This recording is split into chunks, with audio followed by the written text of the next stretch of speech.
What's up, Glam fam? This is Dwayna, aka Glamazon1026, and today we're coming to you with another Back to the Basics. This is the first video of the new year, and I feel like it's good to start off with something that a lot of people have been asking me about over the past, the past 4 or 5 weeks. A lot of people have been asking me questions about this, so that is what we're going to do. We're going to get snatched today, okay? We're getting snatched. We're talking about highlighting and contouring.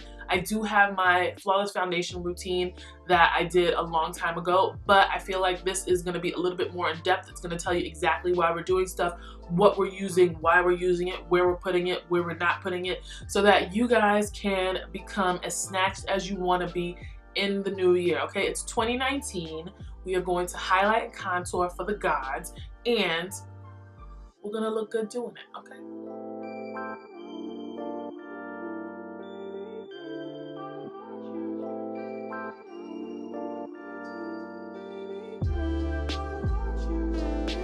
Any noise, it sounds like, I don't know, mayhem back here, it's because we have a new dog. Everyone say hello to Boma. She is little. Say hi, Boma. Hello. Hello. All right, y'all get out of here now. Boma, come on, get down. She's still little. I can still pick her up. She and Titan are having the time of their lives wrestling in the hallway, and I have to keep the door open so I make sure that she doesn't pee and poop everywhere. So that's the noise that you hear back there. Sorry about that. Highlighting is where you want the eye to go on the face. So you want to add light, add brightness, maybe emphasize something. That is where you're going to highlight. I'm highlighting under my eyes to give me a little bit of brightness. I'm gonna highlight my Cupid's bow.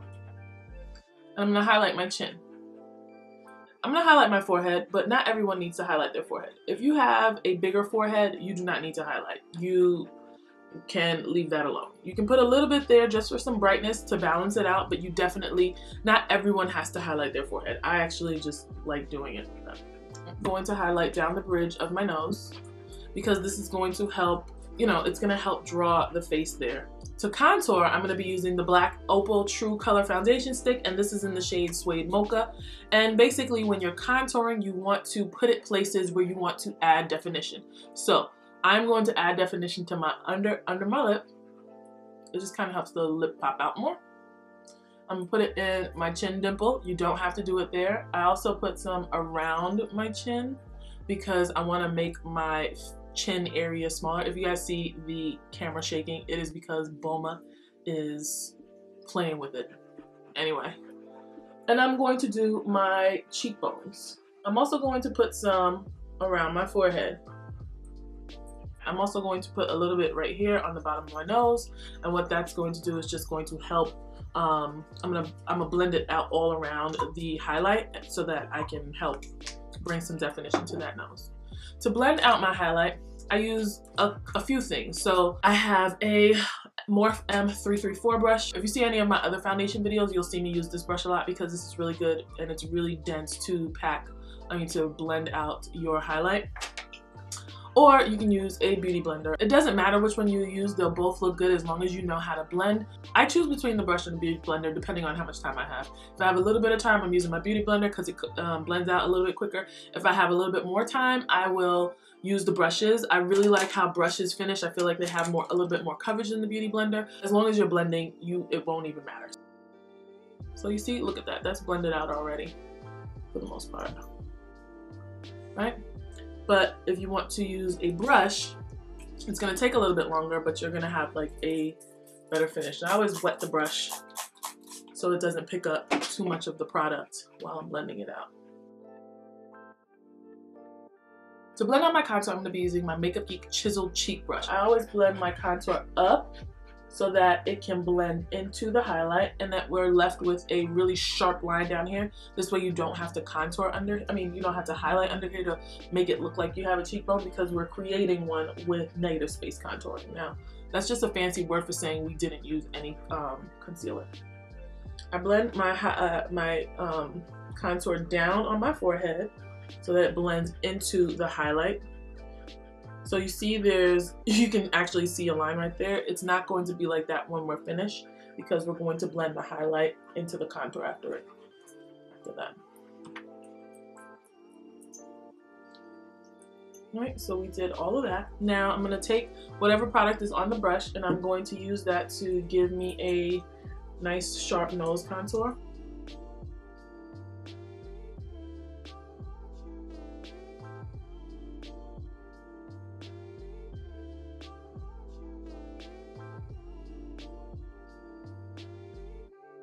So we've successfully created lights and shadows on our face, but we're not blended in yet. So what we're gonna do is we're gonna keep blending in. I like to blend both products out first and then blend them into each other. So you see we have this line up here where our forehead is. I like to take the highlighter and blend that into the contour. I mean, we're still creating another line, but if we go back and forth enough with both brushes,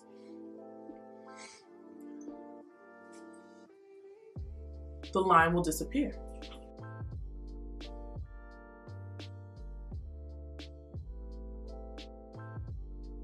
So what I just showed you was how to cream contour. The other thing you can do is powder contour. Instead of cream contouring, you just blend your highlight out and then powder contour over it, and you'll just blend the powder into the cream and then you'll be fine. Let's say you just cream, highlighted, and contour and went outside.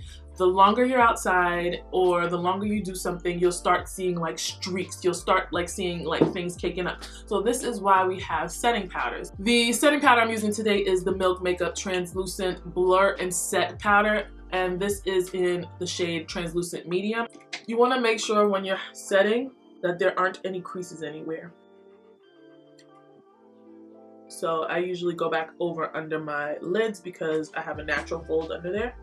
And then I just press the powder directly in. You don't have to bake in order to set, but you can bake if you want to. So I just set that side of my face. You just honestly use a lot of powder if you're baking.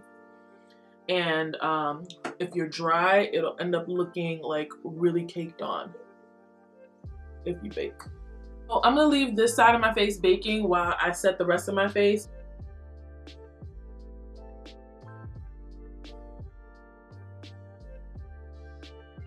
After you've set your highlight, you need to go in and set your foundation and your contour. So you would go in with a skin tone powder. I do not have a skin tone powder right now because I have just been using the Black Radiance True Color finishing powder for that. But if you have like a MAC mineralized skin finish, or you know, the little compacts with your foundation shade in it, you can go and everywhere you didn't highlight, you can set that contour. I tend to like going over everything with the skin tone powder because I feel like it helps reduce flashback. We've cream highlighted, we cream contoured, we set our highlight, we set the rest of our face. Now we are going to deepen the contour. I like putting contour powder on over bronzer. You can use either or. I like using both because I feel like bronzer is a little bit more red, so it'll give you some warmth, and contour is usually ashy, so it'll help keep the shadow, if you understand what I'm saying. Now the last step for this is to melt everything together, and to do that you want some type of finishing spray. So you can use Fix Plus, you can use Smashbox Primer Water, you can use Rose Water, you can use Cucumber Water, whatever you want. You just want to take that excess powder off your face, and so you just take it,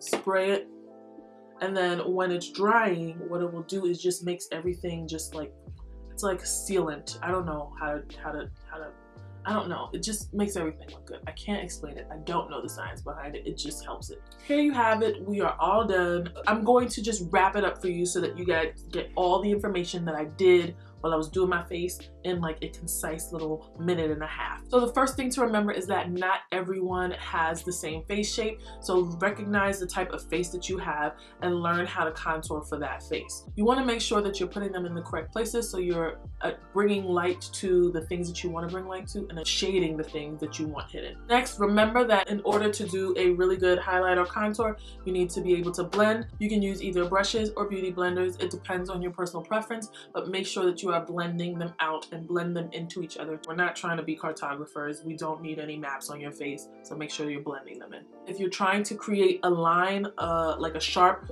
edge, make sure you're blending away from where you want the sharp edge to be. So for your cheeks, if you're trying to define cheekbones, blend up. If you're trying to hide chins and extra fat down here, blend down. After you finish blending, you have to set your face. Setting your face ensures that your cream does not slip and slide throughout the day. It will stay in place. So remember, use a lighter powder to set the lighter areas, and then you can set the rest of your face with a skin tone, either loose powder or a skin tone pressed powder.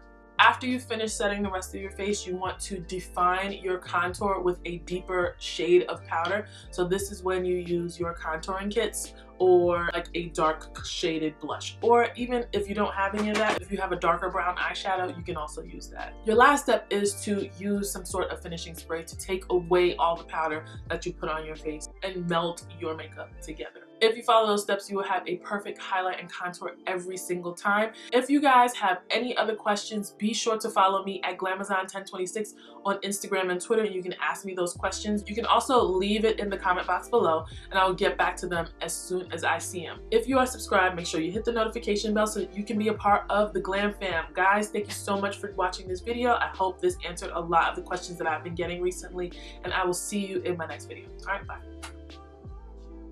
Hey! Do not eat the carpet.